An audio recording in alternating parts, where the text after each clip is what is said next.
Hello.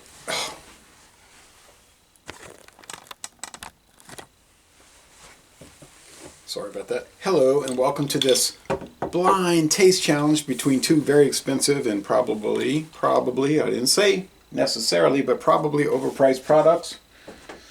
But yet I buy them every year, right? So it must not be too overpriced. But anyway, we've got Bourbon County brand stout. Got tags below the glasses. The cheapest I saw that product in 2021, this is when the video is recorded, 2021, was $10.99. But I paid $12.99 to my regret. Now here is the Bourbon County Cherrywood.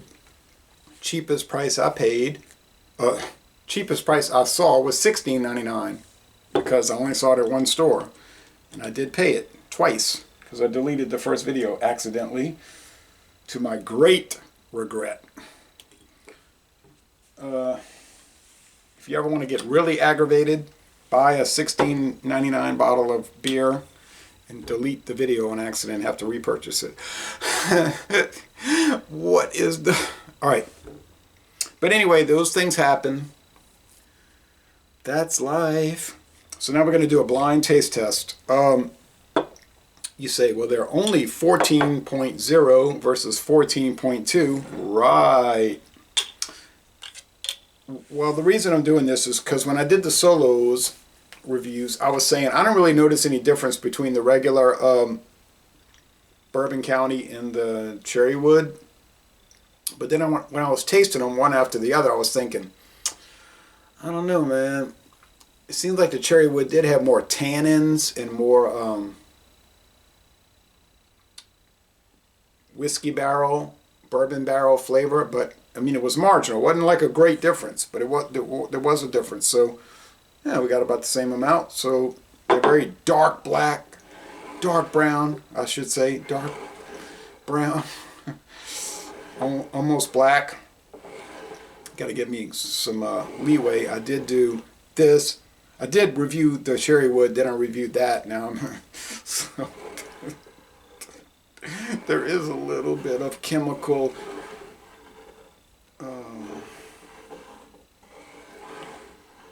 type of notoriety. All right, and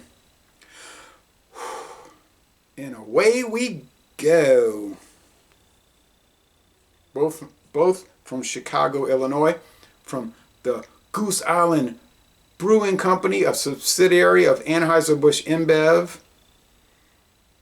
People will say, aren't you really angry that Anheuser-Busch InBev bought them out 10 years ago? And my attitude is, I'm like, I'm really,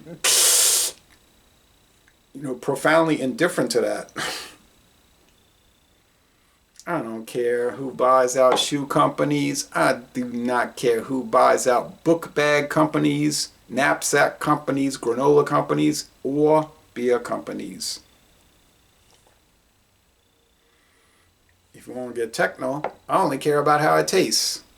Even with all their social justice, irritating, nagging, virtue signaling, posting that they do. And you know why they're doing it. You say, because they believe it, man. It means something to them. Yeah, sure.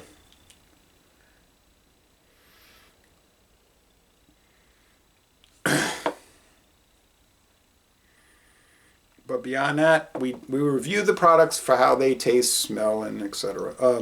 They look the same. The smell. It smells like dark brown bread crust, raisins, prunes, dates, and oh, did I mix them up? I'm so busy running my mouth, doing my antics that I do. You say that's put on. That's put on. Well, I know it's put on. That's why I call it antics. But I forgot if I mixed them up. Okay, all right.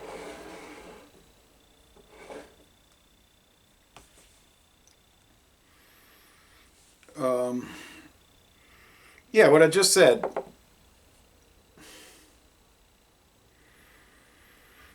Yeah, what I just said. So right now we're even. Color, the same. Aroma, the same. Price, not the same. $4 difference.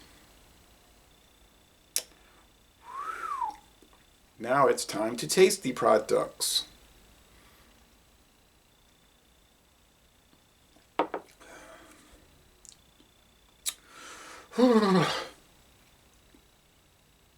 It's sort of like the law of diminishing returns. I mean, these are awesome when you first try them, but do they improve when you keep drinking and drinking and drinking them?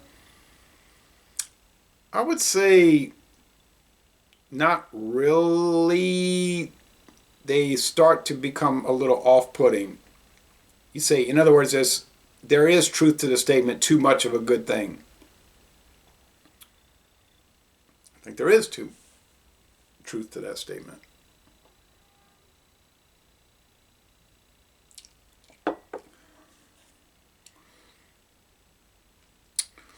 See, in my mind, I'm thinking that's charred oak and cherrywood and tannins and all the things they talked about, but I don't really know. Let's go with the other side.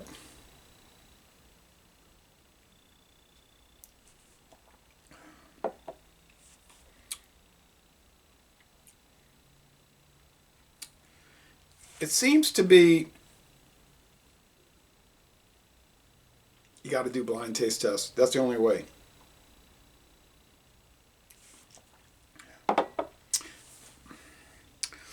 Well, okay, first of all, we want to establish the baseline, the point of reference. If there is a difference, it's going to be minimal. I mean, I'm going to say that right off the bat. So if I get it right, I can say, oh, look, I got it right. I'm really good at doing this. But the reality is, it's not that different, and it's up to you. If you want to pay $4 more for this, or whatever you're going to pay where you live. Beautiful label. Got to give it credit. They're almost going too. People are buying it. Around here where I live, when Matherns put stuff on the shelf, like super exclusive things, they sell. Because, you know, they're basically serving 3 different parishes, or where you live, be counties. But,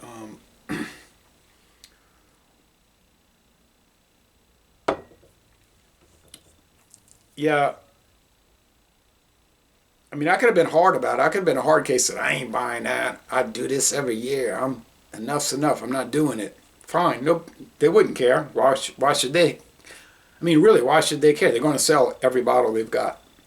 Dorgnac's got a lot of back stock, but Dorgnac's is in a much bigger city.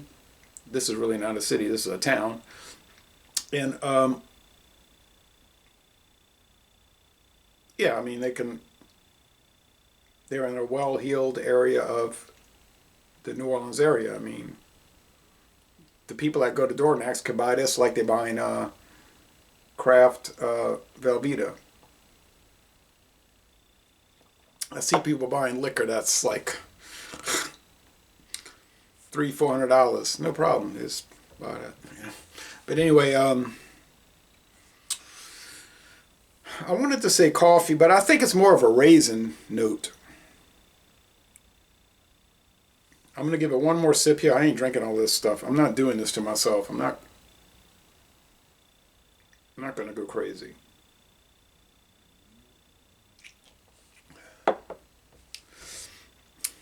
I mean, the differences are basically, there is no difference. I mean, there is, but it's so minimal that I would say to you, just get the Bourbon County. You know, you don't need to go to the flying circus and buy all of this. But, I mean, you could. I bought the apple crumble, one from 2020. Tastes like an apple crumble. Don't know why somebody would want to drink that, but it was 100 or close to it. Awesome product, but, you know. But these are great. Havana's great. You know, I mean, they score 98 to 100 because they earn it. But after a while, you do get sick of it. It's like, oh, I'd rather drink a natural light. You say, oh, you're crazy. Man's going crazy. Wrong. You could have heard the man just 2 days ago. If you could have heard him, man, you're going to call him crazy? No, but you know what I'm saying? Like, there's too much intensities in 10 cities. You can't take it too much. But I'm going to say this is the Cherrywood just because it has a slightly not worth remarking upon a difference. Haha, I got it right. And I was confident in that. There is a difference. But it's the same old thing. Is it worth buying? I don't know. You have to buy it. You have to make this decision. If you have a lot of debts to pay off, if you're not, in a good financial situation, yeah, just forget about it. Drink beer, fancy pants beers when you get the money, and pay off the debts, and eat beans and rice and beans for the next few years, and pay off all the debts. There's a lot of pretty nice cheap beers to drink, and then once you get out of debt, pay your house note off, pay your car notes off, get rid of all your credit card debt, then you're going to notice that you have a lot more disposable income, and then you can play around with the higher shelf products. So the way I see it personally is that I would just save the money and get the Bourbon County, because I really don't want to pay $4 more to taste a little bit more tannins and a little bit more wood notes. But it's up to you. I have no regrets for buying this. I'm glad I didn't buy the cola version, the red, white, and blue can. Bottle. No, I'm not paying $20.99. I'm not going to pay $20.99 for a 16.9 ounce bottle of beer. I'm not doing it. I don't care. I do not care. Anyway, short story long, they're both worth trying. Hopefully you'll get a cheaper price. The worst you could say about them, the worst you could say about these two products is that they're awesome. If I wanted to really lowball it and start nitpicking it, I might be able to bring it down to 97 on this and say, it's not that awesome. But I don't nitpick and lowball stuff, so yeah, it's a 98. And this one is a 99. 100. So if you buy 2 bottles of beer and the worst you get is, the worst of the two is a 98 and the other one is 100, yeah, you pretty much are winning. So I feel like I'm winning right now, but I'm not going to drink too much because then I'll start to be losing. I'll be losing. So laissez-les bon temps relais, a great taste challenge. I'm glad I got it right. And I'm going to end this review by saying, y'all go to Goose Island in Chicago and tour the brewery.